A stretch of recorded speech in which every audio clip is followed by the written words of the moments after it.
The mics are hot, which means anything you say under your breath gets picked up, so be very careful about what you say. So give me 1 second and we'll get started here. Thank you for your patience. All right. All right. Right there. Oh, sorry. Okay.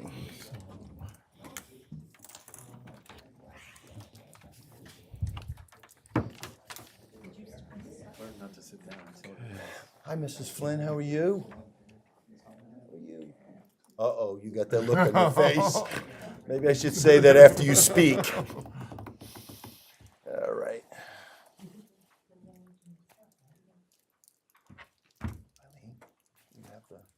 All right, of course. I shouldn't even ask you if you're ready. Of course you're ready. All right, give us a quick second. We're just getting the live streaming going, and then you'll be able to also, if you want to go back and watch this after the fact, you can access this on our Facebook page.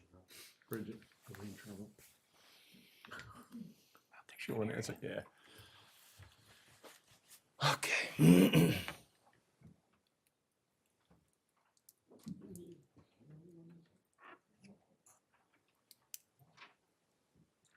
Michael, is this something you or Dave can? You can hear it, so we have the audio, we just don't have the video right now.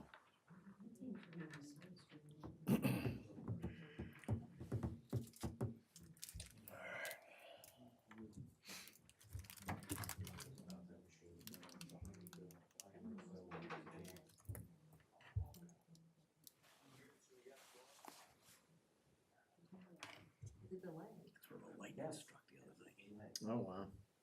Your house? Almost knocked me and Jackie off the couch. Yeah, sure. Wow. So did me. Really? Yeah, I was in home, but I got a shot earlier, but I was Not that looking bad. right at it when it happened.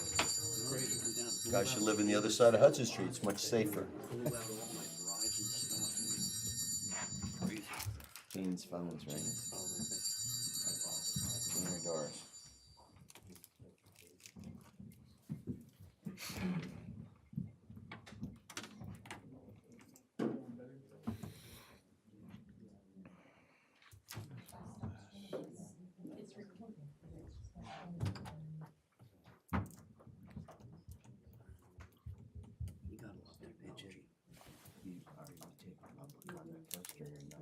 Yeah, we'll do that in the normal, Dave, we'll do it during the normal course, right here. No, I just wondered. We'll if you do were the, gonna we'll do the naming, and then we'll Oh, do, then we'll do the public hearing, and then we'll do public comment. All right. Yes, there'll be 2 opportunities for that. Gene, I got Mark on the line to dial in. You want to go ahead and start? All right, can I get everybody to stand up and face the flag for the pledge? I pledge allegiance to the flag of the United States of America and to the republic for which it stands, one nation, under God, indivisible, with liberty and justice for all. Please take your seats and keep in mind that even if the picture's not up, audio is being recorded and transmitted. So, first of all, everybody, welcome. Good to see everybody here. If you notice on the agenda, we have a couple things to do. The first thing we're going to do is a really special event for us here in the village. Then we're going to have a public meeting, do our public comment portion again at the top. Then we'll go through the conduct of our regular meeting, and at the end, there'll be an opportunity for the public to comment again. So that's how we'll do it. So first and foremost, this is something that's truly special, I think, to the entire village board and to the village community here. A number of years ago, before my time, under the tenure of Mayor Brendan Coyne, the village was in receipt of a grant for a records room. That records room was going to be fire safe, flood proof.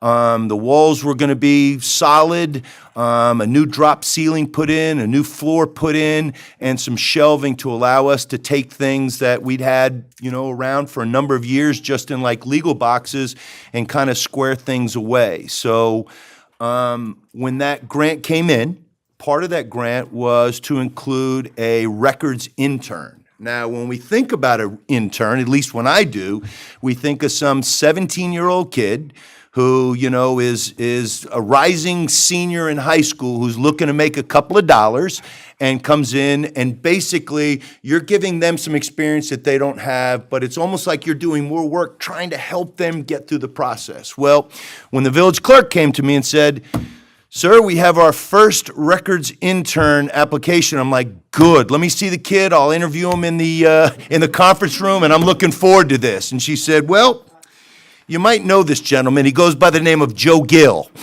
And I went, "Wait a minute, the Joe Gill?" And she goes, "Yep." So Mr. Gill was our first hired intern off of that grant. And I reached out to Mary Jane Pitt, who's the great editor for the Cornwall Local, and I asked her for a copy of the letter that I'd written on behalf of the village board when Mr. Gill unfortunately passed away on April 2nd of 2022. And I want to recognize his wonderful wife, Janet, who's sitting in the back next to MJP, and give her a round of applause. And before we honor your husband and you, because not behind every great man, but in front of every great man is an even better woman. Trust me, what my wife told me I need to make sure to say that, but it's true. I wrote a letter to the paper. I didn't know Mr. Gill well. And generally speaking, when you're talking about something from the heart, you know somebody for a long time. I didn't. But I did have the occasion to speak with him on a number of times where he was going through records and was just so patient and decent. And I was a first-term mayor and still didn't know where the coffee machines were, where the bathrooms were. And I wrote this letter because it really kind of is an essence of who Joe Gill is. To the editor, what an exceedingly rare occurrence in life where a casual interaction with a stranger has a profound impact on you. I did not know Joe Gill well. Yet news of his untimely passing has affected me deeply. The former vice president and general manager of the company that publishes the News of the Highlands and the Cornwall Local was an industry giant, and the stories of him having become a printer's assistant in Highland Falls at the ripe old age of 12 are legion. Yet despite living in the same village for years, Mr. Gill and I had never met. Our first introduction came last month. Recently, our village was the recipient of a grant from New York State's Division of Archives that would contribute to establishing a state-of-the-art records management room right here within Village Hall. The grant contained a provisional allowance to hire a pair of interns tasked to sort and catalog records in this village dating back to 1884. Only 2 applicants for the positions, which paid a pittance, mind you, came into us. One was a local college student, and the other, a 74-year-old retiree and village resident by the name of Joseph V. Gill. I introduced myself to Mr. Gill, our intern, in quotation marks, one morning at Village Hall as he was quietly combing through reams of documents. Knowing of his editorial chops, I was still impressed to witness his professionalism as he carefully sorted through tranches of records. Quote, "What inspires someone so accomplished to do this?" Close quote, I said to him. And Mr. Gill replied to me, "Just felt I could help the village out." His humble reply. We chatted a moment more over coffee, and then I advised I was heading down to the riverfront almost a year ago today to the Vietnam War Memorial Service down at Donahue Memorial Park. "Say hello to the guys for me," he stated, barely looking up from his work. Several weeks later, as I numbly received news of his death and pulled up his obituary, I was stunned to read of his Vietnam War experiences while serving with the 9th Infantry Division at the peak of the American war effort in 1968 along the Mekong Delta. Among numerous decorations, the humble, quote, intern, close quote, had been awarded 2 Bronze Stars, 1 for valor, and 5 Army Commendation Medals, 3 for valor. In an era where so many of us laud our own personal contributions and accomplishments, Mr. Gill was a quiet throwback. His service to our nation and our community cannot be overstated. He exemplified the best of us. I was privileged to know him, Janet, but for a moment. And I thank you, and the board thanks you, for allowing him to come here a couple days a week, sort through papers, a man totally overqualified for the job, and to be part of our family here for a small moment more. So thank you. And what I'm going to ask is I'm going to ask that everybody move out into the hallway here, and we have a pair of ceremonial scissors. And I want to point out Barbara, who just stood up in the back here. Barbara, you stood up. Barbara, who is our current version, she's no longer an intern either, another way overqualified person for the position, but did such a great job of picking up the pieces that she's become our permanent employee. And I think that that is a tribute and a credit to Joe Gill for what he started. And with that, we're going to have a ribbon cutting ceremony for the Joe Gill, because I understand that he didn't want Joseph V. Gill, a Joe Gill Records Management Room. So we're going to go ahead and move right around the corner here, and we'll do it right there. This will not be on camera.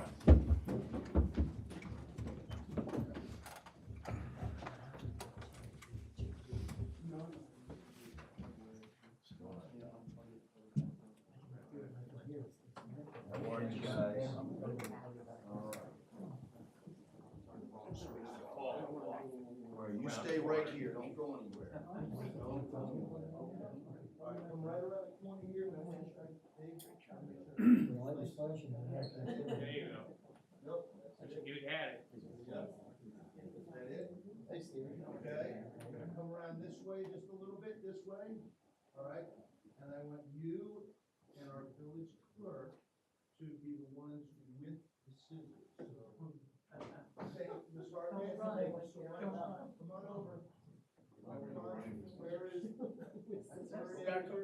Former editors, I'd like you up here as well. You get some people down the other end of the hallway. Yep, come on There's a around. lot of room here. You can see the whole thing. Around the other way. I gotta be careful, because you don't wanna give me a sword. You don't wanna, come on down this way, guys. Mark Franklin on there, text message. You wanna see? Great tribute to what Joe and now Barbara. Yeah, come on down. You got some room here. All right.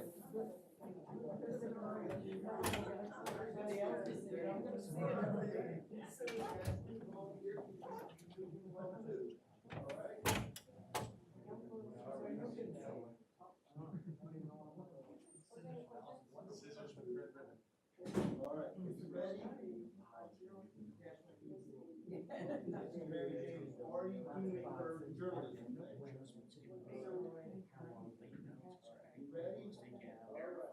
Yes, you ready? I know, these are big scissors. Cut up, right there. So these are really ceremonial scissors. Take me, snap it. And then, You gotta know, keep what going. do we do? Oh, push it in further. There we go. And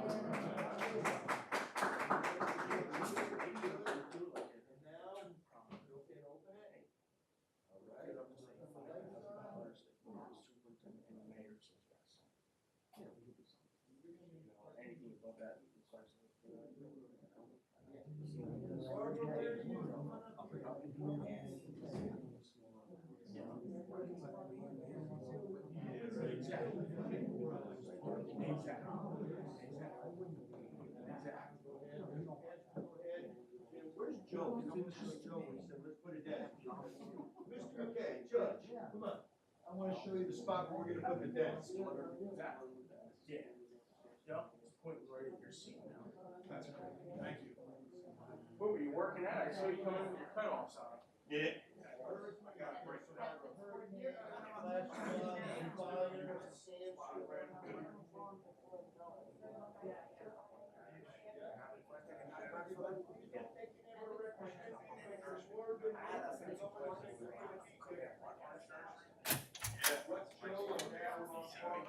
Looks like we got video.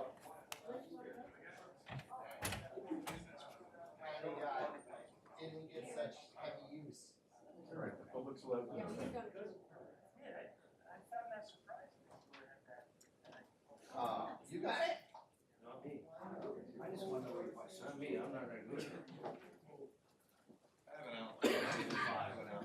Alright. Dave, will those scissors fit in your junk drawer at home? What? Will those scissors fit in your junk drawer at home? I don't know. Strictly ceremonial.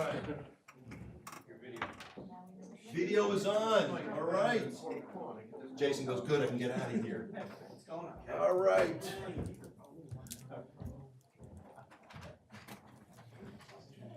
All right.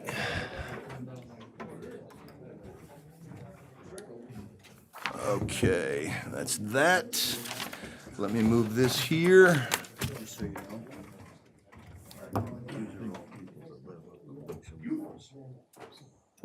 Okay. So they'd be here and talk about the stop sign. Yep, that's what I thought. You fixed it, Rick? All right. Thank you for coming, Ken. Great to Thanks, see you. Ken. Good to see you. Mr. Cashman, always good to see you. And vice versa. Well, thank you, sir. You had to say that. Because you knew the camera was finally on. You had to say something nice. All right. Let's just wait for the village clerk and then we'll get started. All right. Okay, that's there and here.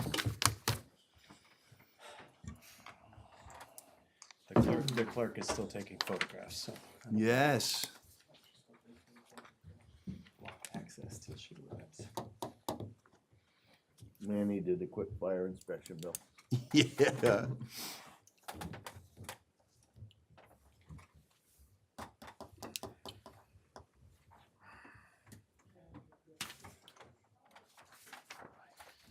Mrs. Gill can take as long as she wants back there.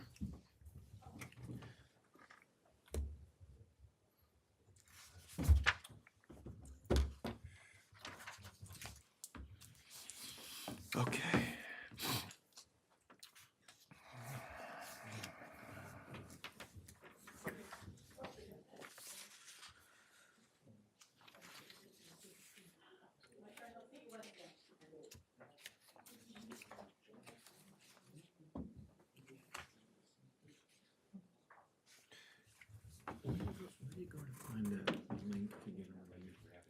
Village Facebook page or website. Yeah, either way. Yep, it's there.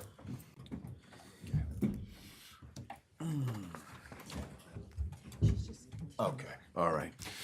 Okay, all right, we're gonna go ahead and continue with the meeting, and moving forward, the next item of business is going to be the public hearing scheduled for the proposed local law related to establishing a stop intersection at Willis Avenue and Weeks Avenue. Now, I need to do what? I need to go ahead and, Gene, read this? Or I should just open up the hearing, make a motion to, okay. So I'm gonna make a motion to open the public hearing related to local law, what number is this? Got it. Which is a proposed local law, an introductory local law to establish a stop intersection at Willis Avenue and Weeks Avenue, which is just to the left of the dais here. And it is amending chapter 155-42 of the Village Code of Cornwall and Hudson, establishing a stop intersection at Willis Avenue and Weeks Avenue. Public comment for that first? Second. All right, second, any further discussion? The public hearing for public comment, just related to this issue. There'll be times to speak about other things later. Would anyone wish to speak about this potential local law? Yes, ma'am, we're just gonna ask you to step up to the podium up here, just state your name, your address for the record, and then you may address the board. All right. I'm Susan Beal. I live at 91 Weeks Avenue. 91 which is- Weeks. Yes, which is obviously why I'm here. I don't know too much about this resolution. Just had some concerns about the locations of the stop signs, if it's a three-way stop. I know, having lived there for many years, there are issues when you go from Main Street up Willis Avenue to Weeks. When you take that right-hand turn onto Weeks, in the ice and snow, it's very slippery. You have to build a little bit of momentum to go up the hill and take that right. If there's a stop sign at the top of the hills at the intersection of Willis and Weeks, you're not going to make it. You're just going to get stuck there. I know this because my daughter, when she was first learning how to drive, didn't have the momentum, got stuck, tried to make that round thing, and we ended up pushing her car, halfway up Weeks Avenue, which nobody wants to get stuck doing. So I'm especially concerned at the bad weather and the ice and snow. I think that is going to be a hazard. I don't know the purpose. I'm sure somebody had a reason for having, requesting a stop sign to be there. Coming in the other directions, Weeks Avenue does have more of a slope than you think going down toward Willis. And again, in the ice and snow, there may be some concerns. I'm sure there are reasons to request the stop sign, but I hope you will consider just in the bad weather that this could be a hazard. That's a great point, and I'll just give you the short version of the backstory in this. So there is a yield sign there. Yes. Not a stop sign. Yes. And the concern from some of the residents was, as you came off of Weeks and onto Willis, that people were turning there too fast, and there were a couple of incidents, I guess, that happened where somebody's car ended up in a resident's shrubs or bushes. And because there's no traffic control device there was concern about people walking with strollers and, young families out and senior citizens walking. And that was why the board looked at this. We struggle with this. This has been going on now for a couple of months to try to find the perfect fix to this. Because if you put up one stop sign, then that means you need to put one on the other side. And then if you don't put it in the other direction, and the determination was that it made sense to do 3 stop signs. Your argument is that coming up Willis, that it's just hard to do that in the wintertime because of the weather, and you need that momentum going up. And if there's a stop versus a yield sign, because there's a yield sign there now. Yes, there is a yield you sign. would not be able to make that turn. No, I really don't believe you would. We tend to go up Duncan in the really bad weather because you can't go around Weeks. Okay. I'm wondering also, instead of putting up stop signs, if there could be speed limit signs and make sure that people are just going more slowly, because that would be helpful to the entire street. I've lived there a while, and there have been issues. I've seen some issues, but I think reminders, to go the speed limit would probably be something that would be helpful as well. Dave, do we have speed limit signs on there? I can't say right now. Yeah, I'm trying to remember And I too. can't either. I don't think there are, but there might be. Yeah, I was trying to think. There are no speed limits. No speed limit signs there. So just a thought. Thank you. Okay, what's your last name again, ma'am? Beal, B-E-A-L. B-E-A-L. Any other questions from board members or comments from board members from Ms. Spiel? Just how far up from the corner of Weeks and Willis is 91? It's a ways up. You drive it all the time. I drive it all the time, yeah. So, yeah. All right. Okay, Thank you, and thank you for your input. I mean, you live there, so that's important to us to try to get this right. Okay. Yes, ma'am. Anyone else? Yes, ma'am.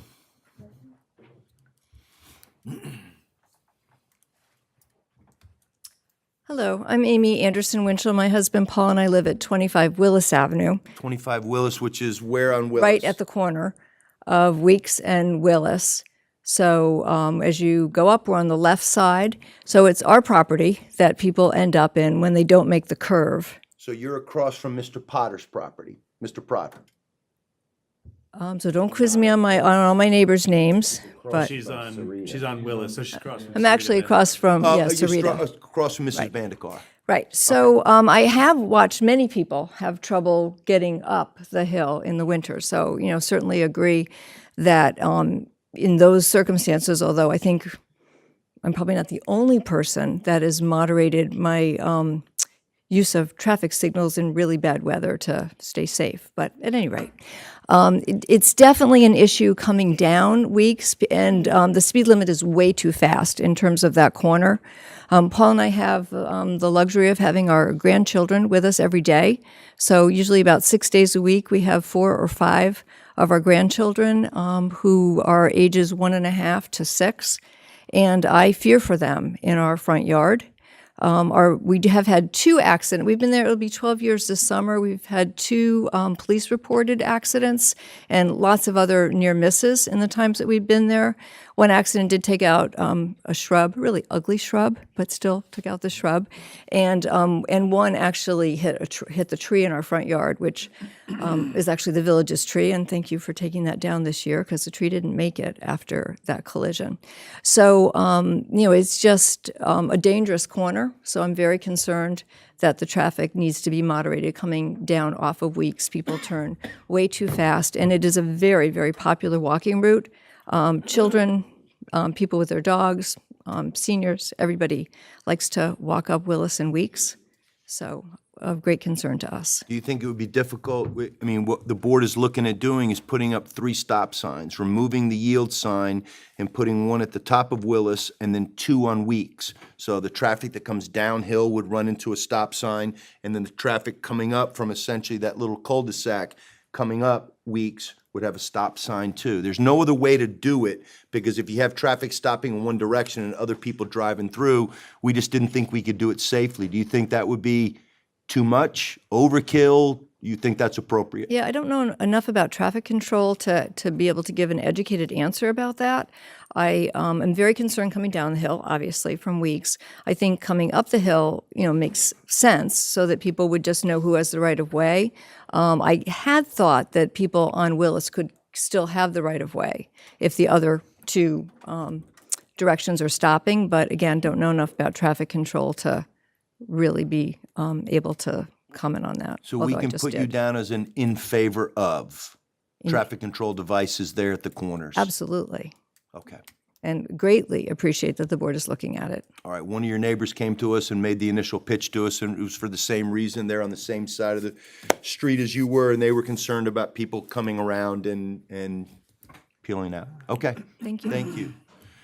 All right, would anyone else like to speak in regards to the public hearing? Yes, ma'am.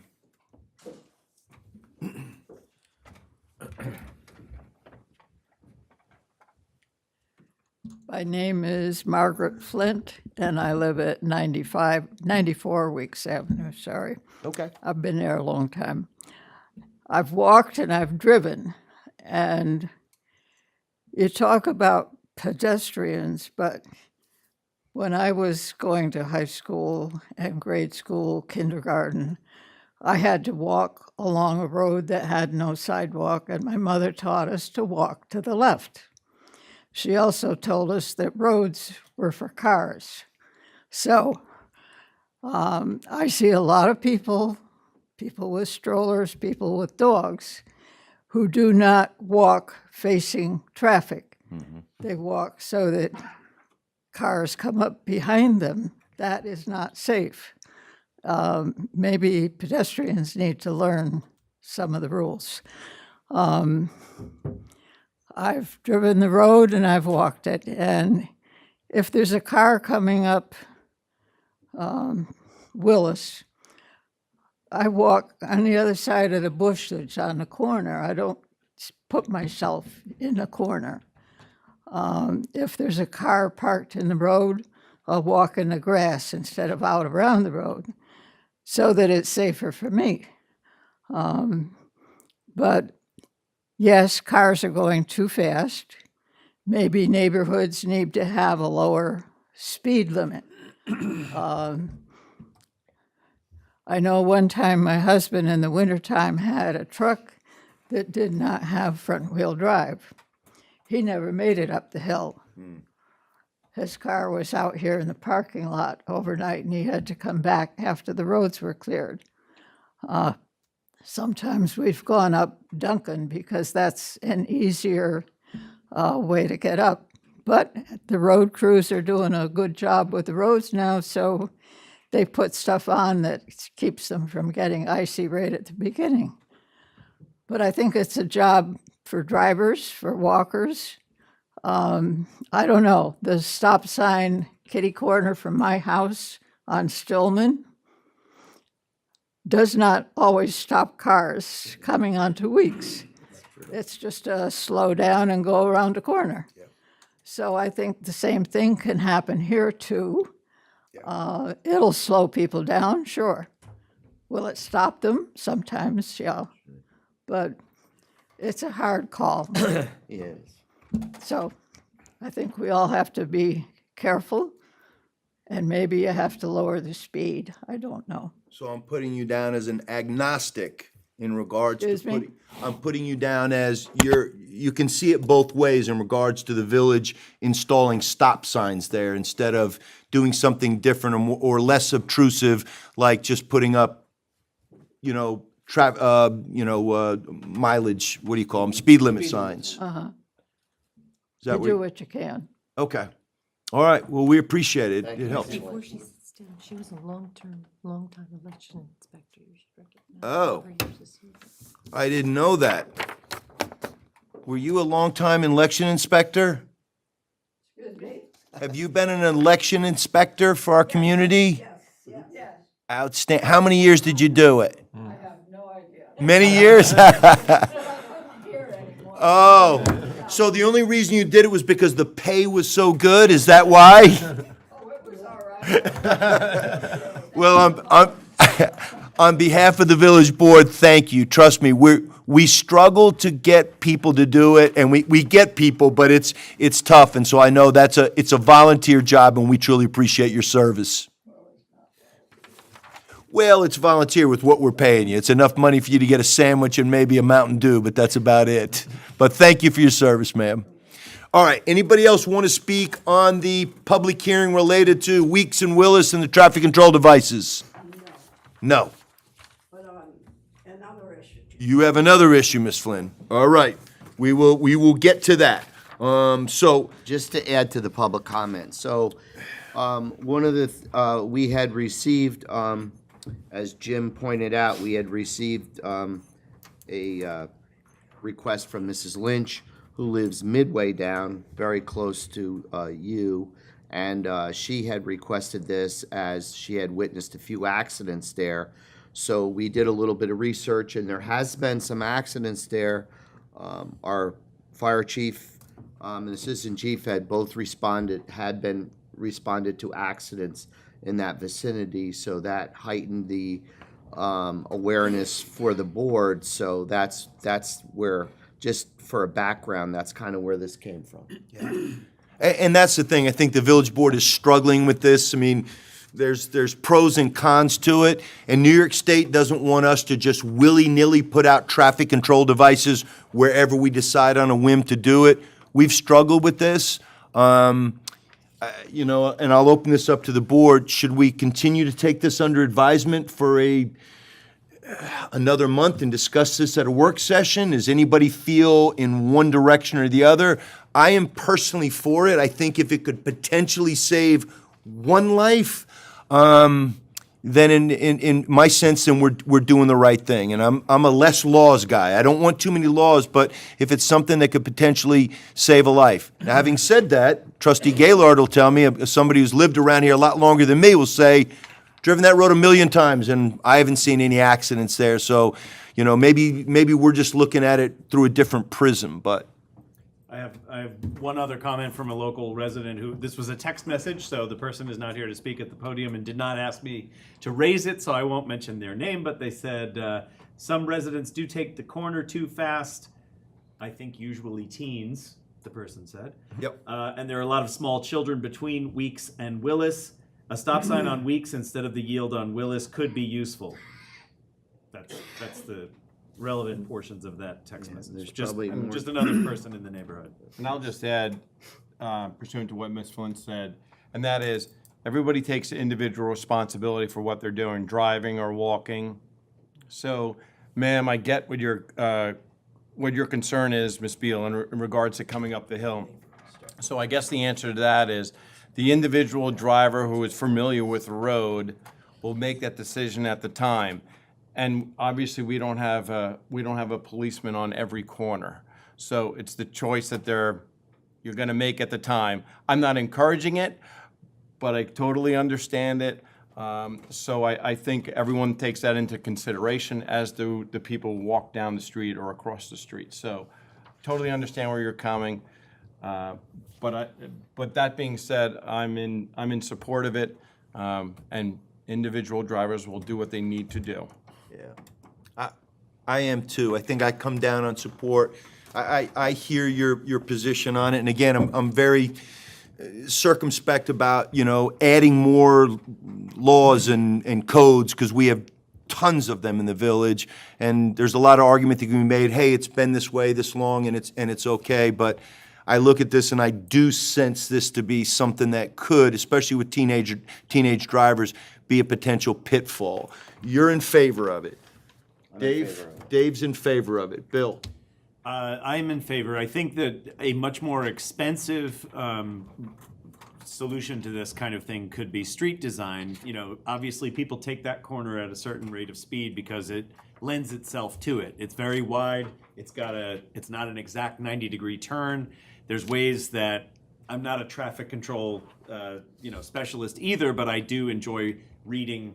I stayed at a Holiday Inn Express last night, let's put it that way. I do like to read about street design and urban planning and things like that. And there are ways to do bump outs and traffic control elements that slow people down without having to put an actual stop sign or something like that. Those are very expensive ways of trying to deal with that problem. And I think in the short term, a stop sign makes sense to me. Bill, I'm sorry, Rich? I'm in favor. All right. So what do we need to do at this juncture? We have a. All right, so I'm going to make a motion. If there's no other public comment from the public, I'm going to make a motion to close the public comment. May I have a second? Second. Any further discussion? All in favor? Aye. Aye. All right. Now we just move on to the agenda. Yep, and then we'll move on to the next agenda item, which are the meeting minutes. No, I'm sorry, I saw you, Mrs. Flynn. Public comment on any topic, Comment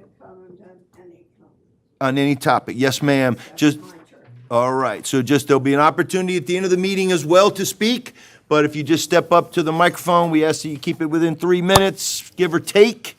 State your name. I'm still able to. All right, state your name and your address, and then have at it.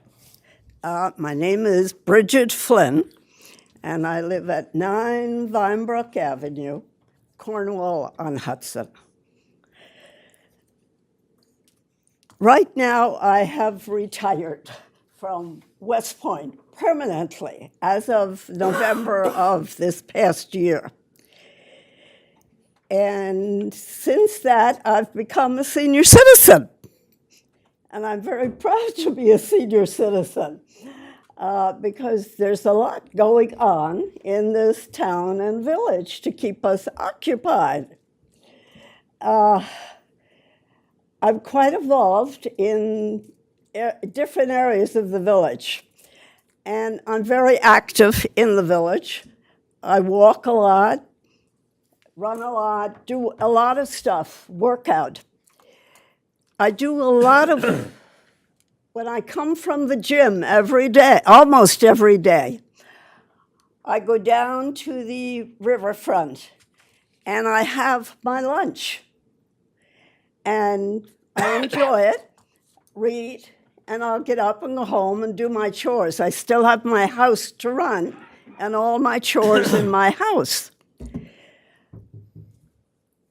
What I have discovered in all this time that I've been going down to the landing and going to different parts of our village is that our senior citizens have a hard time walking to certain areas of the village. And one is walking down to the river park. A lot of them have their cars, they drive, they do everything. Some do not, some have to depend on others. Some maybe a bus doesn't go down to the park. And I've also noticed there's a lot of mothers with strollers going down to the park. And what I have noticed is that we do not have a walk from the top of Dock Hill all the way down to the landing, to the, I guess to the train tracks. We have a barrier. There's quite a lot of property, and then there's the road, the cars go up and down. I visualize a walk, just like what we're doing here in the village right now. A walk like that, all the way down, so that people like me and mothers with children, because the children run out onto the road and they have to stay more near the barrier. So we need a place for the children to walk and maybe ride their bike down on the sidewalk.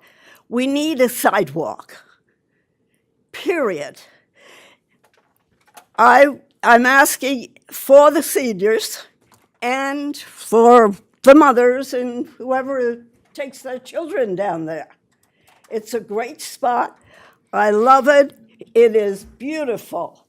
And I said, our river park is beautiful. It's safe, and our river is clean. Thanks to our previous administrations, Mr. Donahue, Moulton, and not to forget Pete Seeger, who helped clean up that river with Clearwater. So it's beautiful. Let's keep it, okay? Don't make any changes. All we need is a sidewalk down there. Maybe, there was, I believe there was an article in the Cornwall Local some time back. A young girl talked about or wrote a letter or suggested we have a bus or something. Yep. Maybe that is something you could think about. All right. But I think the sidewalk is essential. Okay. It's a great view of the river as you walk, but you have to watch where you walk because there's no sidewalk. So if we could do that, I don't think it would cost too much, but if there's cost involved, there's a lot of grant money around, and I know Mr. Scofus would get lots of money for you. Yep. So, let's get that sidewalk for the seniors and for the mothers that have children. It is an essential. We need it. Forget everything else for now. It's not a priority. Right. That sidewalk is a priority. All right, thank you.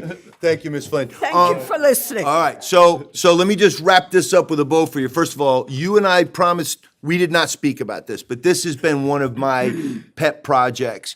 And we don't even have to go to Senator Skoufis. We have a $4.5 million grant from New York Forward. The Donahue Committee, which is the conjoined former Riverfront Committee and the Donahue Farm Committee, which have now become the Donahue Committee, is presenting us with a list of about 10 or 15 different projects for the New York Forward grant.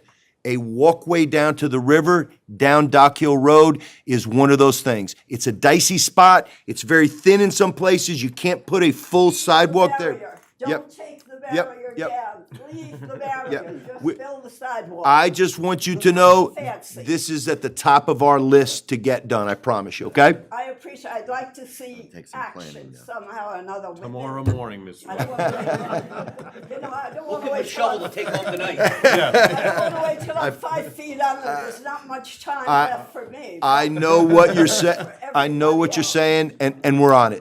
That is a priority for us. Yeah. All right. I'd like to see, some action. Okay. All right. Anyone else? Yes, ma'am. I'm sorry, I was just gonna excuse myself. Was it something I said? You have to I'm stay sorry. here. I'm sorry. It's something I said. All right. Take care, guys. All right. Anybody else in the open public comment session wish to speak?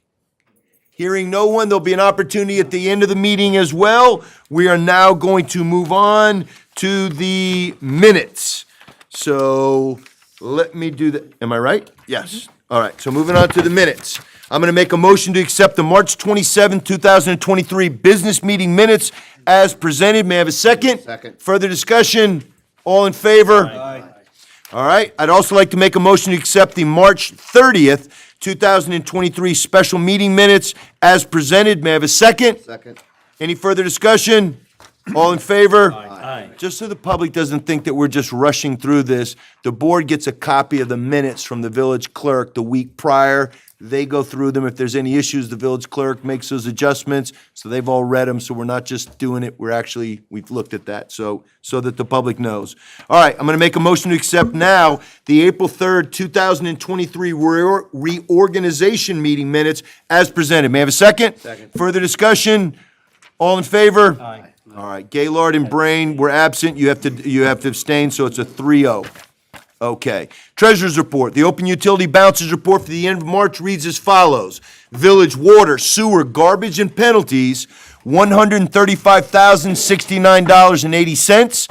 Town water and penalties, $440,210.68.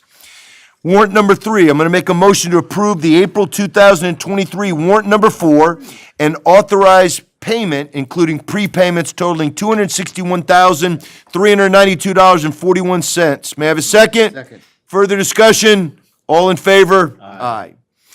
The revenue expenditure reports by funds are as follows. Our current general fund revenue, $2,376,407.89, with expenditures of $427,321.22. Water fund revenue currently stands at $245,607.59, with expenditures of $143,223.12. And finally, sewer fund revenue stands at $4,528.91, with expenditures of $4,583.44. Total receipts, $2,626,544.39, or 23.03% in anticipated revenues, and $575,127.78, or 7.01% in anticipated expenditures through the end, of March. The amount collected in village taxes is $2,374,670.64 through March 31st, and the sewer capital fund balance, $571,303.58, including interest through March 31st. Moving on to board department reports. Building Department, Trustee Carnwright. Village of Cornwall and Hudson Building Department report for March 2023. Building permits issued 9. Certificate of compliance occupancy issued 15. On-site inspections 28. Violations 0. Stop work orders 0. Municipal searches 2. Solar panels 3. Fire inspections 13. Manny Carmona, Code Enforcement Officer. Sir, anything to add? Okay, any questions regarding the building inspector's report from the board? Hearing none, move on to the fire department. Deputy Mayor Kane. Okay, the March 2023 department report with respect to events. So there were 6 EMS calls, 1 structure fire mutual aid to South Blooming Grove. There was 1 natural gas investigation, 1 motor vehicle accident, 1 public service call, 1 training event, 3 drills, 1 apparatus station maintenance, 2 meetings, and 1 funeral, for total events of 18. Chief notes that boat 416 will go back into service this month and be berthed in the Cornwall Yacht Club Marina. We've met with the representatives from the Emergency Vehicle Response Solutions for guidance on the specifications for the new pumper tanker. And they will meet with the representatives from Pierce Manufacturing in the near future and hope to have finalized specs this month. To date, the services provided by the consultant have been gratis. The March company drills focus on ground ladders and operation of tower ladder 413.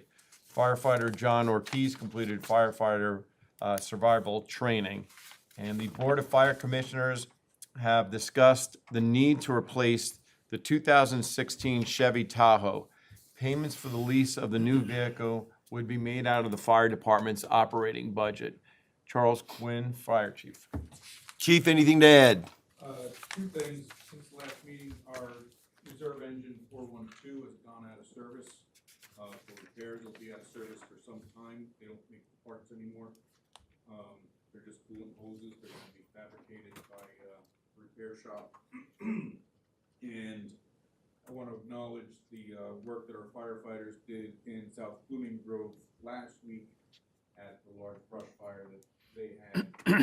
Firefighters Donovan, Kowski, Lindenberger, Noller, Ortiz and Odell, and Lieutenant Quinn and Captain Trainer all spent a lot of time doing very unglamorous firefighting out there.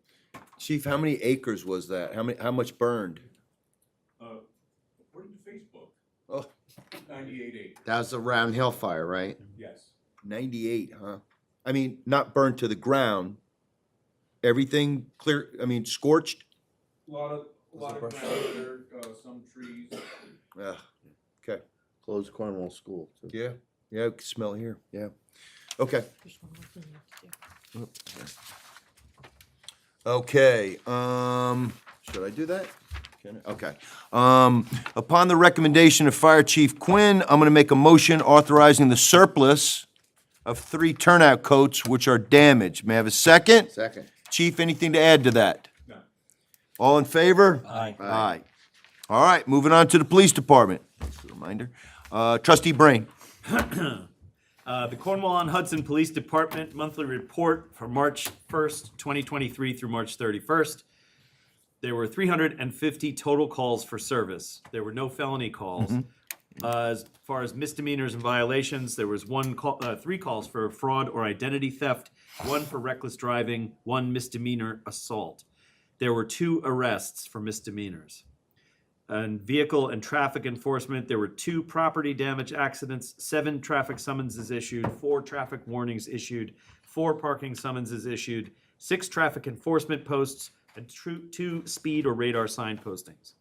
In terms of non-criminal activity, the department responded to 2 fire response calls, 1 domestic incident, 4 alarm response calls, 2 noise complaints, 6 suspicious incident calls, 3 animal complaints, and 2 disorderly person calls.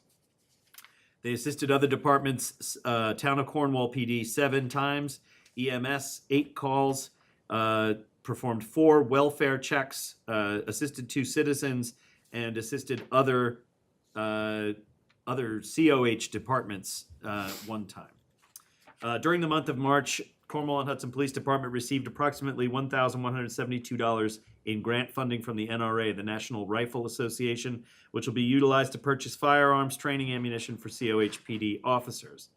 There's a request to purchase 1 Custom Signal Inc. Falcon HR radar unit for the price of approximately $1,321.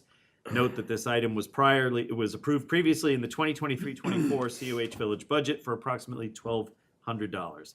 During the month of March, both Cornwall on Hudson PD officers Thompson and Kapchick attended the New York State Police 2-day sex crime seminar, which was held at the New York State Police Academy in Albany. Respectfully submitted, Chief Stephen E. Dixon. Bill, you want to make that motion authorizing the purchase? Yes, I will accept a motion. You're from gonna the board to purchase 1 Custom Signal Inc. Falcon HR radar unit for the price of approximately $1,321 as previously authorized within the village budget. To be paid from the department's operating budget. To be paid Yes. from the department's operating budget. Do I have that motion? Second. I like to accept the motion from the floor, but I make that motion hereby. Do I have a second? Second. Any further discussion? All in favor? Aye. Good idea. Aye. Chief, The anything motion to add? carries. Yeah, that was really about it. This radar unit would be the same one that's in the other vehicles. The one that's being replaced is very big. Just bring everything up to date. Okay. All right. When you're walking around here and you get, people always come up when they have something good or something bad to say, and gotten some recent complaints about speeders going down Hudson Street, and I said, we've got those radar units to give people an idea of what their speed is as they're going by it. But, and I know the guys are working out here on Hudson Street, because there were some concerns about that, especially with all the sidewalk work we're doing, so. We'll say 218 has opened for the season, as of course you know. Yeah. And I have noticed on a couple of occasions some fast cars lined up and a lot of skid marks all over it. Yeah.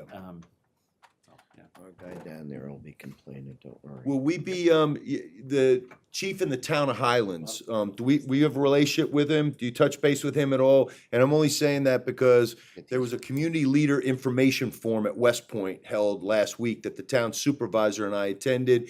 And one of the things that was discussed was, traffic on 218, and obviously it being split from the town of Cornwall and obviously the town of Highlands, and then obviously as you know, Bill was just pointing out, as you come into the village down there on Bayview. Do we do any link up with them, or should we do some link up with them? Actually, I recently spoke with Chief Basile at Chris Sager's walkout, and we're gonna meet up in the near future at walking and talk about some mutual interests. One being to Okay, good. All right, anything else from the board? All right, moving on to Department of Public Works, Trustee Carnwright. Village of Cornwall and Hudson Department of Public Works, March 2023. Trash collected for the month, 98.8 tons. Recycling collected for the month, 17.25 tons. Yard waste collected, 0. I know we've collected some now, but that was last month. Cold patching of potholes continues. Service and repairs to village-owned vehicles. Plowed and cleanup from one snowstorm. Continued cleanup at Donahue Farm. MS4 report has been completed. Completed painting and new floors in the village hall. Sewer backup on Academy Avenue. Grease clog. Started to repair areas damaged by plowing. Clean up Riverfront Park. Prepped area for new composting toilets for the walkway. Boat docks have been put in place. Yard waste pickup began April 4th. Spring bulk cleanup is April 24th. Received notice that the new sewer jet be delivered in the next 2 weeks. It was delivered. Sidewalk replacement has begun on Hudson Street and continues at Cumberland Farms and Duncan Avenue and First Street. I think First Street is completed, right, Jim? Almost, not Almost. yet. They didn't finish it all the way as it Dave comes back Halverson, around. Superintendent of Public Works. Thanks, Dave. Dave, anything to add? Other than the sewer jet was delivered. Yep, I saw it. I sent a picture of it to the board. It looks peachy. Looks good. The sidewalk project on First gonna be finished before they start milling it and, We're hoping they're gonna be done by the time we get to them. okay. We're gonna start at the other end. Start at the other end on Wednesday, you think? Weather permitting? Weather permitting, we're gonna start on Boulevard Wednesday. All right. Clark, Cherry, Boulevard, Clark, Cherry, Vinebrook, Hudson Island Nature Museum, and what else are we? That, we're doing that one. Got it.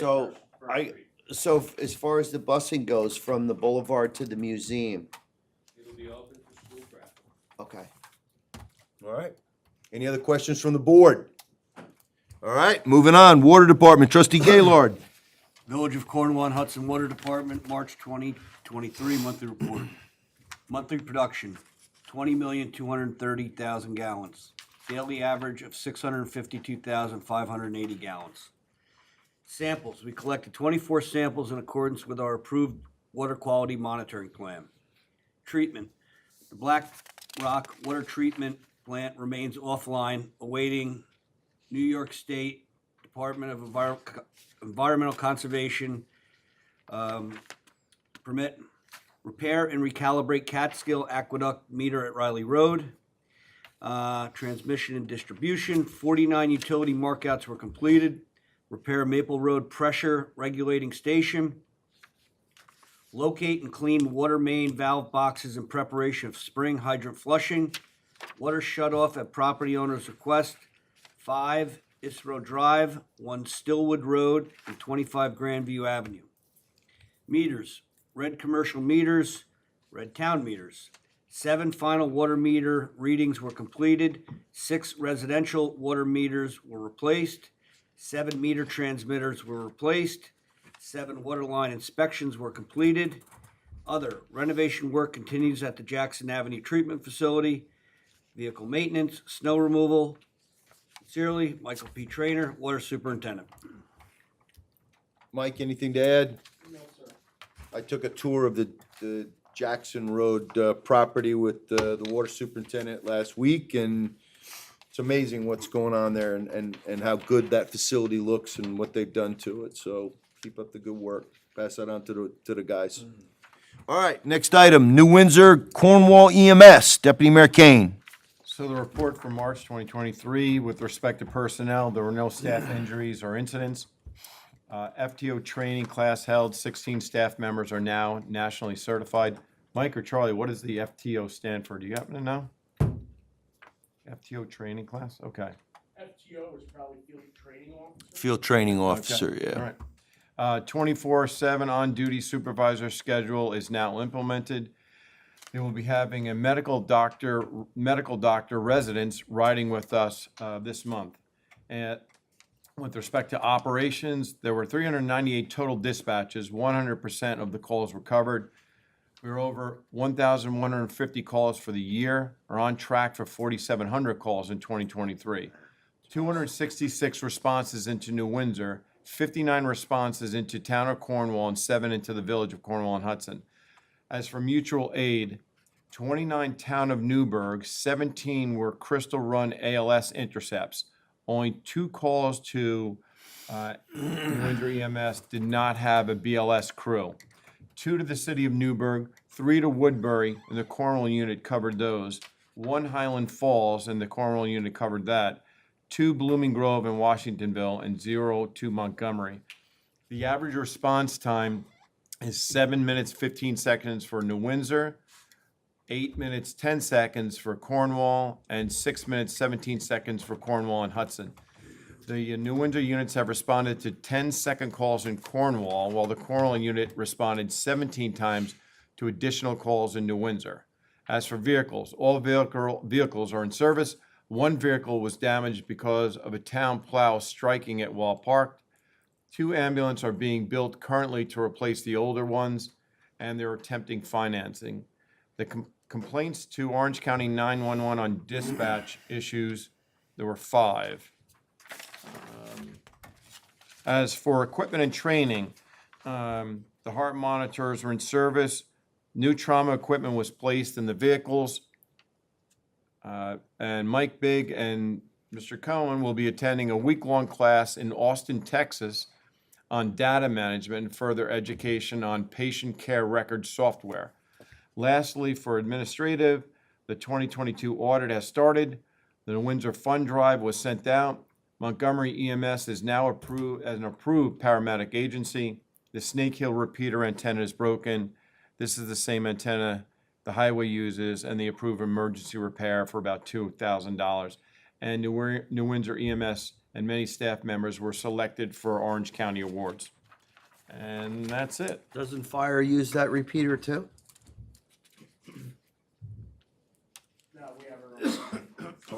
Same Same, it's in lo- the same okay, antenna, okay. yeah, same. I thought so. Good. Any other items or issues to discuss regarding Cornwall EMS? Hearing none, we'll move on to the resolutions. The number 1 resolution is for adoption of local law number 1 of 2023 to establish a stop intersection at Willis Avenue and Weeks Avenue. I believe that the straw poll that I took of the board earlier indicates that the board is a 5-0 vote in support of this. So I'm going to make a motion to introduce the following resolution and move for its adoption. Whereas a resolution was duly adopted by the Board of Trustees of the Village of Cornwall and Hudson on March 27th, 2023, scheduling a public hearing to be held by said governing body on April 17, 2023, at 7 p.m. to hear all interested parties on a proposed local law entitled a, quote, local law to amend Chapter 155-42 of the Village Code to establish a stop intersection at Willis Avenue and Weeks Avenue, close quote, and whereas on March 27th, 2023, the village board designated itself as the lead agency with respect to seeker review of the foregoing proposed local law, classified the proposed action as an unlisted action under seeker, and scheduled a public hearing with respect to the action. And whereas the notice of said public hearing was duly advertised in the Cornwall Local, the official newspaper of said village, according to the law, and whereas said public hearing was held on April 17th, 2023, at or about 7 p.m. at Village Hall, 325 Hudson Street, Cornwall and Hudson, New York, 12520, and all parties in attendance were permitted an opportunity to speak on behalf of or in opposition to said proposed local law or any part thereof. And whereas the Board of Trustees of the Village of Cornwall and Hudson has reviewed the proposed local law, the short environmental assessment form prepared in connection therewith, and the public comment provided at the aforementioned public hearings, and after duly deliberations thereon, now therefore be it resolved that the village board finds that the proposed local law has no significant adverse environmental impacts and issues a negative declaration thereon, that the adoption of the proposed local law is in the best interest of the residents of the village, and hereby adopts said local law number 1 of 2023 entitled, quote, "A local law to amend chapter 155-42 of the Village Code to establish a stop intersection at Willis Avenue and Weeks Avenue," close quote, a copy of which is attached hereto and made part of this resolution, and hereby directs the village clerk to enter said local law in the minutes of this meeting and in the local law book of the Village of Cornwall, Hudson, and to give due notice of the adoption of said local law to the Secretary of State of the State of New York. May I have a second? Second. Any further discussion on this matter, gentlemen? All in favor? Aye. All right. Street sweeper bid. The village clerk / village treasurer, Gene Mahoney, reported a bid opening to me held in the village office on April 14th of 2023 for a, quote, "pre-owned truck-mounted Johnson sweeper," close quote. One bid was received. I'm going to make a motion to award said bid to Showalters, SHOWALTER-S, Auto and Equipment Incorporated, the sole bidder, in the amount of $49,995. May I have a second? Second. Any further discussion or questions for our Department of Public Works Superintendent? We're going to surplus the old one? Yes. Or keep, or I was going to say, are we going to keep it just for replacement parts? Aren't they the same type, Dave, or not? Similar, yes, but I think we surplus it. Yeah. How much do you think we'll get for it? I don't want to go out on a limb, but maybe half. Wow. All right, very good. All right. All right. Yeah, they don't lose their value, those things. All right, any further discussion? The new ones are so. All in favor? Aye. Aye. All right, next resolution to authorize water meter replacement project. Upon the recommendation of Water Superintendent Michael Trainer, I'm going to make a motion authorizing the purchase of 480 water meters, transmitters, and associated installation materials at a cost of $121,720. Since the meters are manufactured by a sole source, the purchase is not subject to formal bidding requirements. In addition, authorizing Water Department staff to install the water meters during normal business hours and through overtime hours on evenings, weekends, if required, at an estimated overtime cost of $21,428. May I have a second? Second. Mr. Superintendent, sir, anything to add to the board, or do we cover it? Just that these meters will replace the meters currently installed that are not compatible with our cloud-based metering system. Once we replace these meters, we should have good success in being able to read meters remotely throughout the system. So when you say read them remotely, does that mean From Mrs. Wickizer up Yep. here can do it, Stephanie can do it down Yep. there, you can do it, and Yep. our water employees Yeah, can? there would be no reason to go out and read meters, so essentially we'd be eliminating the person that goes out and reads meters, Okay. which we've essentially done already. And we may have to tweak it a little bit down the road, but we won't find out until we get these meters installed. Okay. All right, any further discussion? Mike, you're talking about just the meter on the outside that you install. No, this is on the inside, just like the one that was installed at your house, the smart meter. Right. So right now, but we had. So you probably had the old style where you had to physically walk up and read it manually with an old meter reading gun. Yeah, so those are the ones that we're eliminating. Got it. But what I can't remember is we picked up the meter, I picked up the meter from you, and I had the plumber put it in. Correct.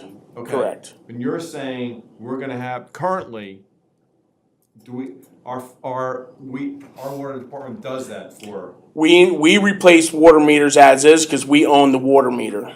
Okay. But when people are having work done at their homes, if they're having plumbing done, Yes. oftentimes we'll drop the meter off and the Right. plumber will install it at the same time as doing the other work. So right now, I just wanted to clarify this, right now, when we do this, we're not charging? Correct. Okay, that's what I just Yep. want, all right. How long does it take to change it out? In a good situation, less than an hour. But we're estimating upwards of 2 hours just to be on the safe side.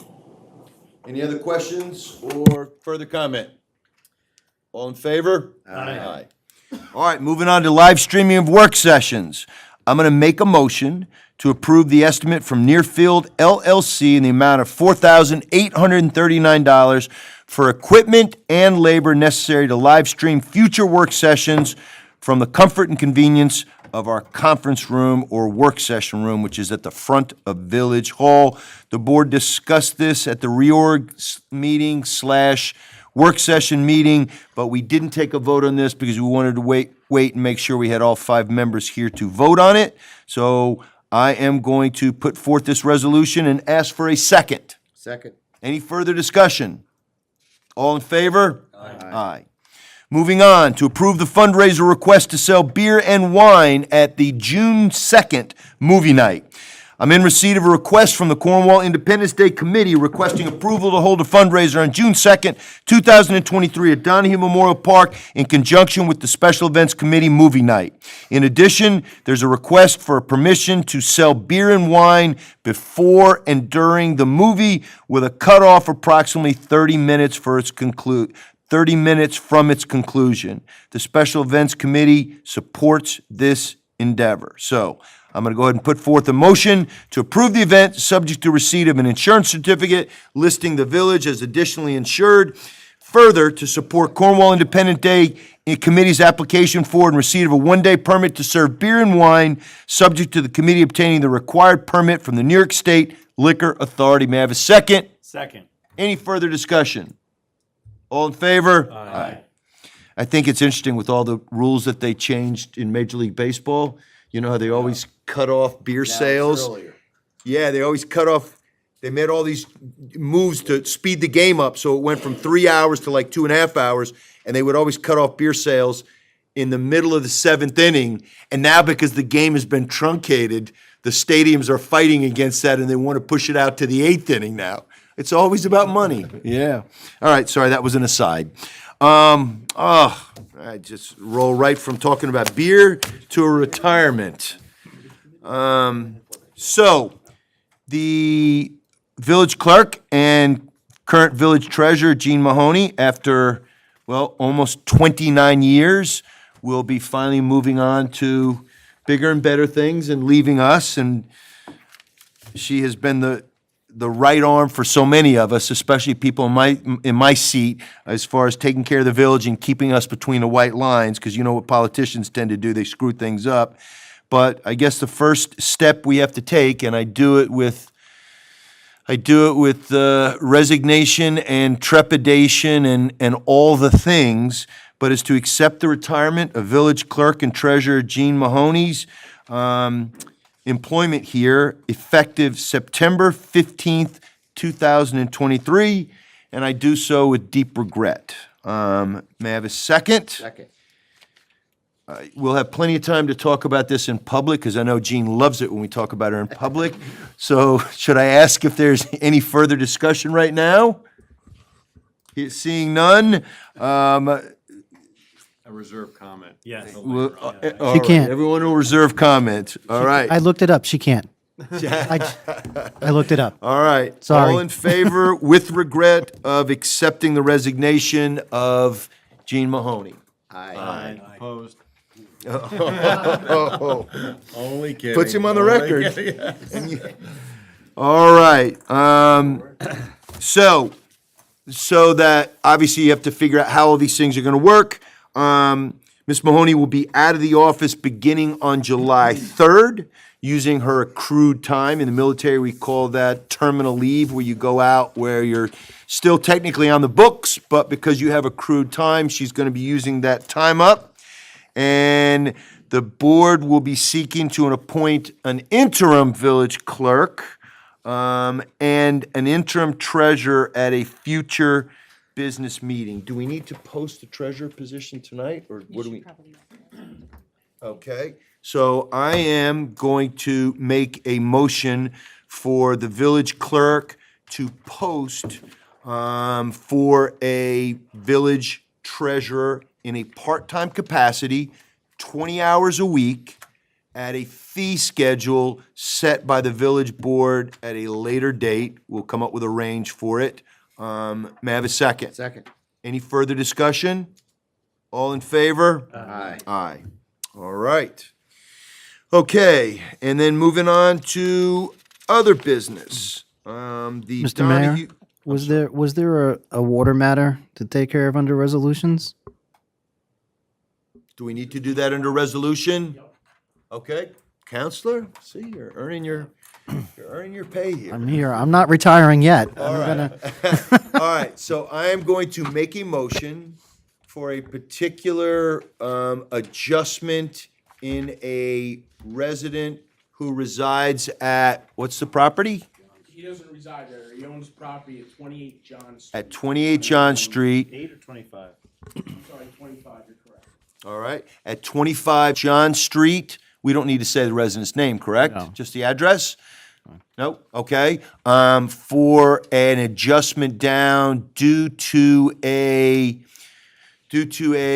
estimate, and the board took into consideration the fact that that might not have been what was actually used, and will approve a one-time reduction in fees for that 1 month. Is that fair? It's a correction. A correction. It's a adjustment, correction. Correction. It's really yeah. All right. May I have a second? Second. Any further discussion? All in favor? Aye. All right. Okay, moving on to other business. Donahue Committee report, lots of good things going on down there. I was down at the Donahue Farm property on Saturday. The new roof on the barn looks amazing.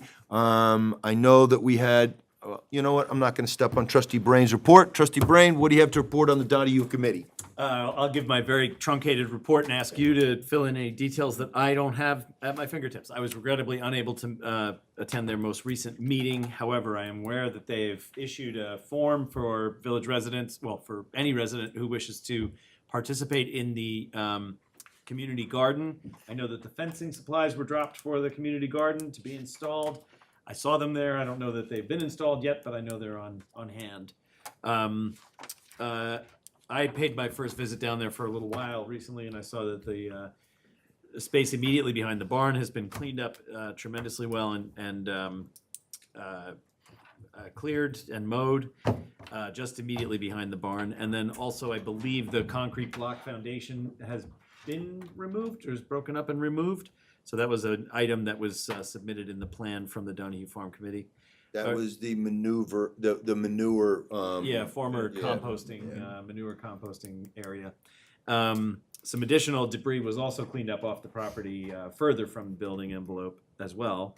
So you got fence, you've got the fence, what else did I say?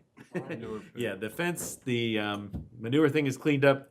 The committee, so in keeping with the plan that the Donahue Farm Committee had presented to the board, one of the immediate, simple, and we believe non-controversial steps was to consolidate the Donahue Farm Committee with the Donahue Memorial Park Committee, as there was 85% overlap between the members of those two committees. So those have now been consolidated into a single committee, which goes by the name the Donahue Committee.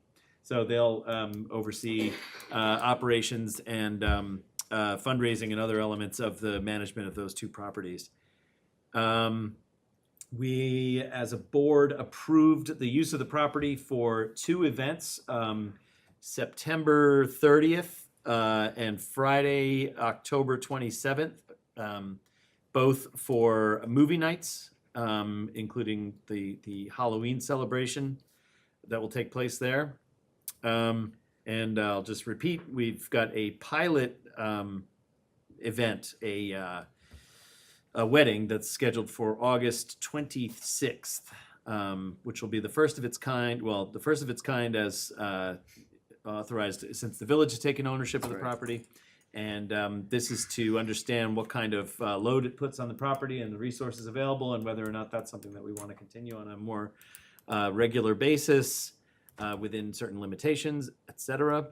And there was one other thing that just occurred to me, which was there's been some work in the barn to keep swallows out of the lower portion, tarps and poles and things set up to sort of give over some of the top space to the swallows, but let the keep the bottom more or less clean. Probably there was one other thing that occurred to me, but I don't have it at my on the tip of my tongue. Mayor, you were down there with the chairman of the Donahue Committee the other day, and you had some discussions with him. Was there anything else? Any other Yeah, details? no, just as they were looking at what their next step were, what they're going to be, some of the things we discussed at the board, and I was down there today with the DPW superintendent, and here's something that I'd like to give you as an action item to take back to the committee. The entrance to the Donahue Farm property was once paved. Now, I know that Scenic Hudson has, they get very nervous when we start talking about paving things down there. But we're gonna be bringing our heavy equipment down there, and the piece that was originally paved, if we leave it natural as it is right now, there's a huge crater, which bringing our trucks in and even my Jeep driving over it, it's gotta be patched and repaired. Does it make sense to do that? Does it make sense to just go ahead and pave that, and then maybe even look at paving a small strip up toward the rental property that is there? I understand that the road out to the trailhead is going to remain natural. That's what Scenic Hudson's, as well as the Donahue Committee's opinion seems to be right now. I would like for the committee to take a look at, and it's gonna have to involve discussing it with Scenic Hudson. And Bill, I think you and I have a meeting with them on Friday down on the property. Yeah, that was the other thing I forgot. There's an Yeah. annual walkthrough and inspection of the property that Scenic Hudson does to ensure compliance with the conservation easement, so that is. Maybe that's a great Friday time for me to afternoon. raise that at that point, but as our DPW now begins to take on all of the maintenance of that property, or at least 99% of it, I know Scenic Hudson has done some things, but I drove it today. The road is in the best shape I've ever seen it. The gravel but the gravel item 4 road is in good shape. There was only one minor pothole, and I've never seen it in that good a shape. But when it comes to Mrs. Donahue's half circular driveway, and when it comes to the entrance part, I think we need to have an uncomfortable conversation about doing something to make that serviceable for vehicles, especially since our plows are gonna be responsible for taking care of not just the entrance part there, but also the renter's property to the right. And I hate to use the term renter, to Mrs. Donahue's property to the right. All right? So we'll talk about that, Bill, if you can maybe take that back to the committee, but I walked it with Dave today, and I am in concert with him that we need to do something at the front and still stay within that notion that we want to keep everything as natural and as, unfettered with, with roadways and things like that, but something needs to be done there in the front. You know where I'm talking about, right? Especially where you split off to the left and there's just a huge crater in the middle. So, okay, all right, and I'll see you on Friday. We'll talk before then. All right, next. Actually, I can check off the next two things. The proposed management agreement. Oh, yeah, good. The attorney for the village has got the management agreement. It's a proposed document from Scenic Hudson as to how we would, responsibilities and accountabilities for the management of the trailhead and the roadway to it. So as the mayor was referencing, and there's various requirements on the part of.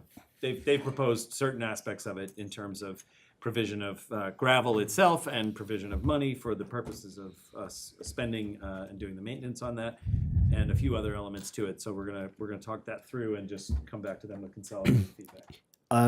Yeah, and I kind of mentioned earlier maybe at least a call or maybe just for you and I to sit down and go over it together because there's a lot of requirements in that management agreement. I did not know that you were meeting to do that annual review on Friday. I don't know if that's They send me a letter every year, and they're very good about that, and they just say, supposed to be a spot inspection, but Right. they generally say, hey, we're gonna be here on Friday, April 19th. If you're available, we'd love to meet you and walk down there with you.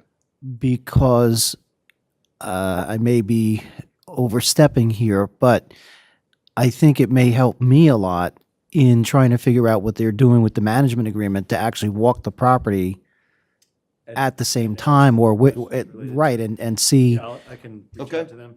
All right? We don't have a time yet, right, Bill? I think they were gonna let us know in All right. advance. But I Once think it we was get a gonna- time, if you let us know, and Joe, if you're available, that's great. Yeah, Get okay. your day out of the office. There you go. It's a Or nice hike. It's basically an observation tour. They walk the a big chunk of the property and look at all the elements. Oh, there's a lot of walking involved. Yeah, there is. Oy. And a tick check afterwards. It's pretty tall grass in some spots. All right, the next item is the Donahue Farm planning document. Now, we had a special meeting, which we already approved the minutes of, where the village board sat down with the members of the newly formed, or some of the members of the newly formed Donahue Committee, and determined that the draft document that they gave us, which is the Conservation Maintenance and Use Plan, is an excellent plan. All we're waiting on now for the village board to accept that and to adopt that, because there were no issues from this village board with adopting it, is for the committee to come back to us with a list of items such as what Ms. Flynn brought up in regards to the walkway down Dock Hill Road. They're gonna come up with projects that we can put forward on the New York Forward grant. So it's gonna be an appendices in this plan. So that's why we're not voting on it as a board tonight to accept it. Bill, did I get that right? Yeah, that's my understanding. I would say that we, although it has been available for the public, I think we haven't really, I'm not sure if we published it sort of proactively so that people could review it and just understand what's in it before we adopt it. It's very much consistent with the kind of communications and press coverage and everything else that has come out about discussions related to the property. We've discussed it in open session many times here. It's on our Facebook. It's on our Facebook page. So if anybody is curious about it, please hit the Facebook page. Yep. And we also have a web, I think the committee has a web page. Maybe it could be added to that. I think as it's well. linked to that, isn't it, or no? Is it linked It's a to? link from To our the- Facebook great, page. From our perfect, thank Facebook you. page. I should have known that. but That's all right. thanks. So that's great. Okay. All right, that's that. Pavilion at Donahue Memorial Park. This is something, gosh, it's been going on now for about 2 years. But the Orange County Parks and Recreation Department put out a bid in 2019 to construct a pavilion at Algonquin Park in Newburgh. The bid was awarded to a business out of Monroe, and the county was pleased with their work. In addition, the village has received authorization from DASNY, that's DASNY, for the village to purchase the pavilion kit from an out-of-state vendor as long as it is installed by a contractor licensed to do business in New York State. Because remember, this was an apportioned DASNY grant to us. The village went out to bid twice last year for a construction of a pavilion at Donahue Memorial Park. Bid once in July and again in August. No bids were received. I know that the village clerk has currently talked to somebody that might be potentially interested in putting a bid on it. Am I correct on that? Yes, I've spoken with the manufacturer of the pavilion kit. They're getting an updated estimate to me. I hope to have had it before close of business today. Is it Stultz? Yeah, our gentleman passed away. So I got it today. Oh, you got it? Yeah, And then I I'll spoke. send it to you, Gene, I right now. spoke with the contractor who did the work in Newburgh. He's very interested. He asked for the drawings that I have, which I provided, and he's supposed to get some sort of a estimate to me so we know what we're talking about. Dave, if I remember correctly, 50 by 30, is that the slab that we're looking at for this? So just to bring people up to speed, because we haven't talked about it in a couple of years, it feels like, but it's essentially a pavilion at the bottom of Dock Hill Road as you come across the railroad tracks, and before you run into Shore Road, right to the right-hand side, there's a little place in there that's kind of tucked in, just underneath the railroad tracks. It's kind of nestled in there, but it would fit perfectly the 50 by 30 pavilion. Why are we doing a pavilion? A place for people to congregate if they have a family event. We'll figure out if we're gonna not rent it out, but make people, register to use it if you want a family event or you want a club event or something like that. But some place to be out of the rain other than the gazebo that's down there. So that's the plan. Do we have to get a minimum amount of bids?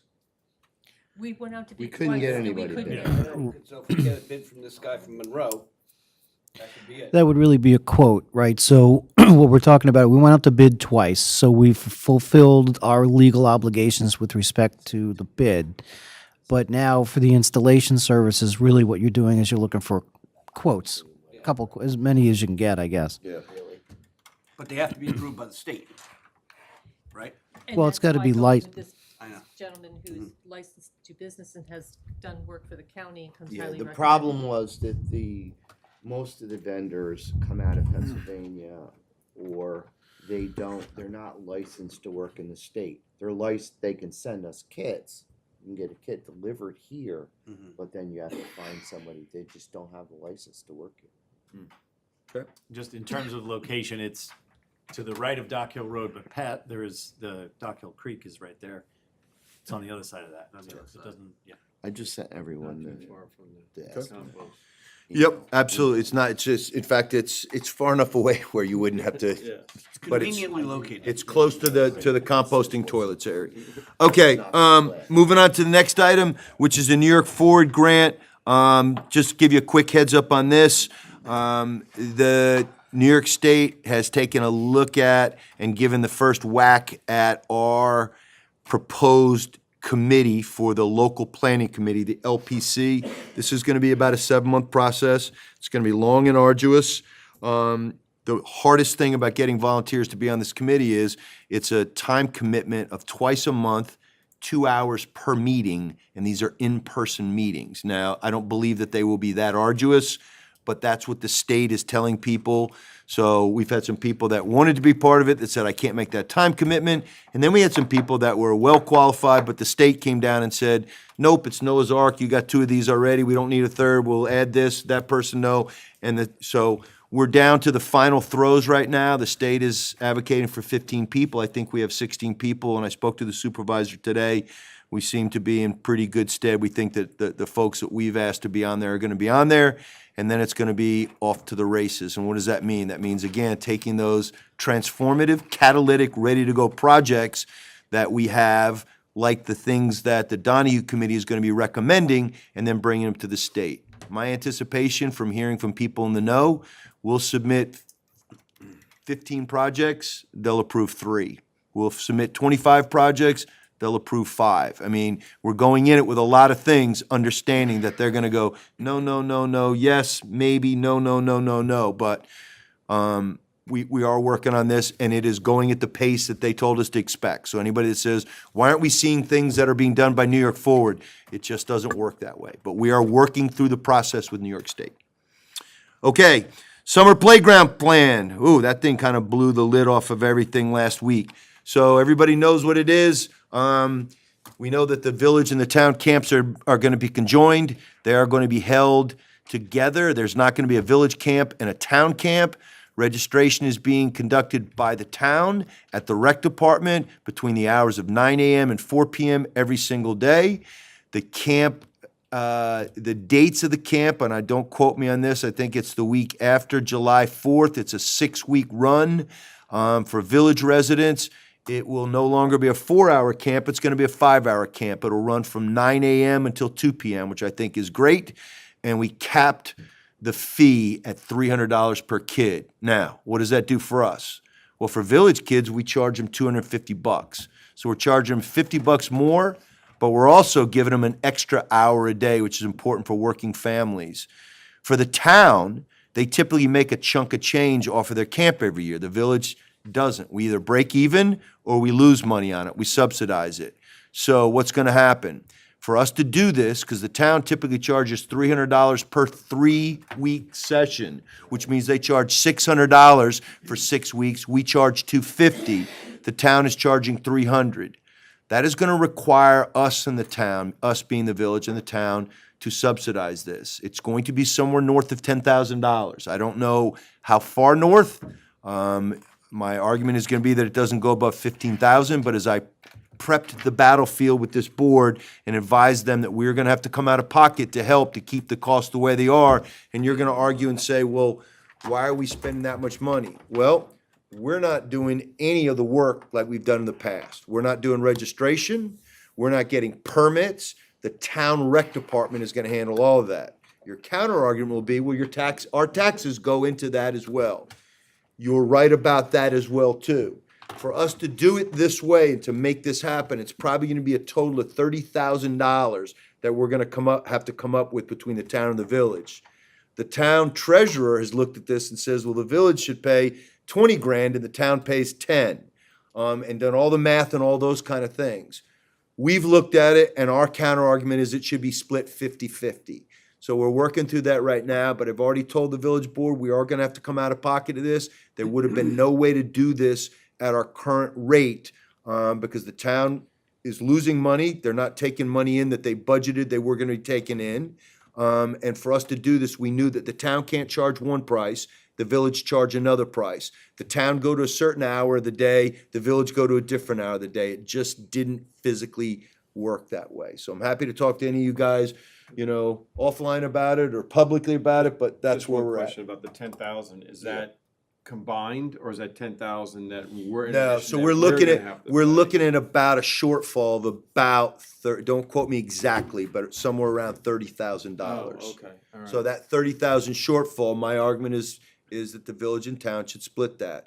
The town is going to post for a camp director and 2 assistant directors. It was kind of weird the way it worked. The town, we're gonna save some money because we're not gonna have to have, the town has a nurse. We normally have an EMT. We won't have to hire an EMT because there'll be one nurse that'll handle it. But we're still gonna require 2 police officers because every single day, one group of kids, certain age groups, are gonna go to the town pool. There'll have to be a police officer that goes there, so the town will handle that. We'll have our police officer at Lee Road and vice versa. So we're trying to figure out where we're saving money, where we can give cost benefit back. But the big thing here for me is, with inflation being what it is and everybody's struggling, it'd be nice to keep this price at around 300. But for the town to do that, they're taking a loss to their bottom line because they would have easily charged. We're doing this below market value. There's no doubt about it. You look at any other camp that any other municipality runs, including New Windsor and Newburgh,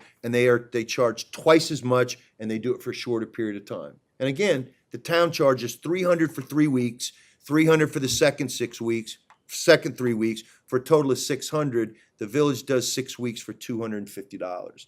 So we got to figure out a way to make this work. We're gonna have to come out of pocket on some of this. I'll make sure that I have all the financials so that the board can take a look at it and make sure that this is being done fairly, but I'm confident that it is. We're just trying to keep the cost low right now while people are hurting. Any other issues, discussion regarding camp? Okay. Moving on, Hudson Island Nature Museum. I'm at a loss right now to remember the names, but not that I'm accepting the resignation, but I'm bummed to see my good buddy Tom Bregman is stepping away as the CEO of the Hudson Island Nature Museum. That's the property off of Muser and the property on the boulevard that's in the village. He does an outstanding job. I've known Tom for a long, long time, but after 5 years, he's decided to retire. They're hiring an executive director, Bill, and an assistant executive director, Yeah, correct? Rob Pittman and Jessica Oliveri. Say those names again, please. I want to get them right. Yeah. But it's Rob Pitkin, I think, and Jessica Oliveri. She's She's the executive director. And he's the assistant executive director. yeah. He's been the financial manager for a while, and she's been the head of development in the past. So we got 2 new people down, handling that, but we're still going to maintain a great relationship with them. They are value added to the village, and that is that. Part-time village planner, the village clerk, after we received a goose egg in regards to people that put an RFP in to be hired as a part-time temporary planner for the village. The board at the reorg meeting, I believe, reset the time clock on that, and now we've reposted it, and proposals are due no later than May 8th, and they will be reviewed at the May work session, and hopefully we get some interest so that we can hire somebody to be our village planner. I'm excited about that. Okay, DPW labor position. At the March 27th business meeting, the board authorized DPW Superintendent Dave Halverson to advertise for a labor position in the Department of Public Works. And Superintendent Halverson is currently reviewing applications from prospective candidates or candidate? Okay, plural. All right, outstanding. You'll keep the board in the loop on how that process is going. Okay, part-time building inspector position. At the March 27th business meeting, the board authorized village clerk Gene Mahoney to advertise for a part-time building inspector. Code enforcement officer Carmona is currently reviewing applications from prospective candidates. We are looking for someone with the required certifications, understanding that it may be difficult right now to find people with the required certifications. So we're looking to see who has what and who would be a good fit here and who would be in a position to start at 10 hours per week and potentially go to 20 hours a week, depending upon the building department's needs. Is that correct, Senor? 100%. All right, thank you. All right, next item, trustee terms of office. We won't do it tonight because we're gonna have to go back into attorney-client session after this meeting, so I don't want to belabor this. I did have a brief conversation with the village clerk in regards to the fact that I am for lengthening the terms of office for village trustees. Having said that, Gina and I have scoured the websites and all the usual places to look for it. There are 534 villages in New York State, give or take, but just over 500. There is no listing of terms of office, one singular sole source of listings. You literally have to go to village websites across the state. I've done that to a certain extent. And what I'm doing is just compiling a list of some close communities and finding a lot of communities are either at 4 and 4 with the mayor at 4 and the trustees at 4, or 2 and 4, the mayor at 2 and the trustees at 4. Gene and I discussed was the fact that I would like this to be on the March ballot for a vote from residents. Now, last election we had that was just trustees, we still turned out 800 people in a village of 2,400 registered voters, 3,000 residents. But rather than the board making a determination on this, I think we should discuss it, decide what we feel on it, then we'll message that through the board, and then we'll put it up for a permissive referendum. To do that, Gene says we can't do that. We did it with that with LoSAP. You couldn't do it until January for the March election, correct? Yes. All right, so we won't miss that date, but if you wonder why we're not pursuing that, because I do want to make sure we give the people a voice, and I don't want to hold a special election just for a referendum, because it's costly, and I don't think this is an item where people are going, we got to make this decision this month. So we will plan on doing it next March on the ballot. Okay, does that make sense? Anybody feel differently? Bill, Dave, Rich, Jim? Read. All right, good. All right, department goals. Monday, so I normally have a 9 o'clock meeting with department heads. At 8 o'clock, I'm going to begin meeting with each of the department heads during that hour. There's 5 of them. We'll just quickly kind of go over their goals. And I am going to invite, and the deputy village clerk is going to notify the respective trustees who have oversight of those departments to sit in if they care to. Each of these meetings will be about 10 or 15 minutes with me. And if the trustee that has oversight of that department wants to be there, they can be there as well. But it will be between the hours of 0800 and 0900 hours next Monday. All right. For your information, Village Board work session upcoming Monday, May 8th at 7 p.m. It will be in the work session room. And the Village Board business meeting is Monday, May 15th, 7 p.m. right here. And, Dave, bulk pickup, April 24th, right? Yep. April 24th. Yeah. Is that next Monday? Okay. Yeah. All right. All right. I think that is it from me. So before we move to public comment, I'll go around the board. Trustee Brain, any comments to add? No, I think I probably said something about this last month, but I know I missed one meeting, so thank you to the resident. Oh, I did say thank you to everybody, but since then I have been sworn in for my second term, and I appreciate that. So you're legit tonight then? Apparently so. All right. As legit as it gets. All right. Trustee Gaylord. I just want to thank the fire department, and I had quite a few of my neighbors compliment them because the lightning strike that happened Saturday night happened in our yard, in my neighbor's yard, and it's even my wife was blown away that not only they won volunteers, they were there within like 4 minutes. My neighbors were just whose actually house got knocked out of power. She just couldn't say enough great things about it. Most of these young volunteers, and it's until something really happens to you and you need them. It's my hat's off to the volunteers, the the chief, the assistant chief, everything that they do and everything. It was just really, really impressive, and especially when you're dealing with a lot of younger members. It was really just a really great professional experience. So I just wanted to. Kudos. Yep. All right. Dave. I thought my house was on fire. Oh, I came down the street. It struck within 100 yards of all of us. Yeah. Of us three. I saw it happen. I was Yeah. looking right where it hit. It literally knocked, it almost knocked me and my wife off our couch. It was the loudest sound. Well, we heard it, and My we're first- a ways away. My first thing was I thought one of the West Point choppers went down in our backyard. Oh, wow. That's how That loud. and the bright light was. It was I came Is home. it scorched? Is the tree tree. scorched? Oh yeah. Yeah, we Trees- I gotta came get the home tree down. and I have shelving with pictures, and there was about 10 pictures on the floor. No way. Oh yeah. Knocked them off the It was shelf. no joke. Wow. All right. Now my Kudos. clothes survive. I'll second that. Thank you. And I'm sorry, alibi. Add to that, thank you to those members who went out to work on the brush fire in Blooming Grove. I happen to love Round Hill. I love that feature. It's a couple of angles where it just looks perfect against Scotty Monk. It's a shame that there was a fire there, but thank you for lending a hand and going out there and then coming back during the rain and having to deal with the lightning strike. Do we know what the cause of fire was? It a lightning strike that caused the brush fire?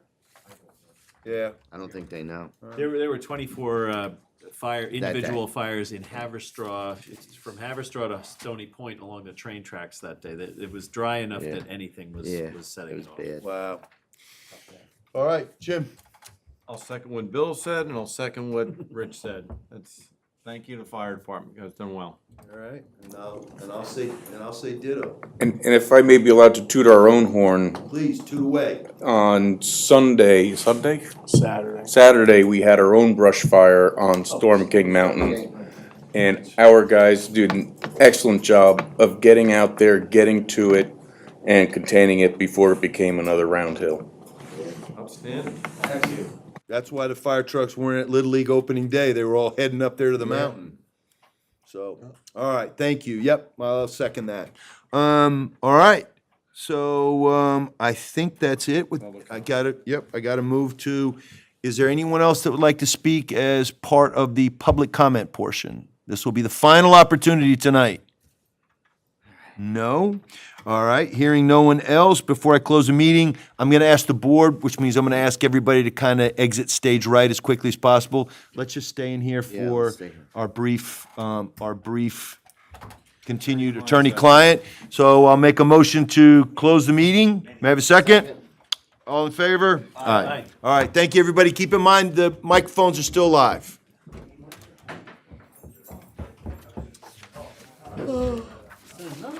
Thank you, Gene. Somebody tried to claim that a vote to adjourn, a motion to adjourn, is not subject to a vote.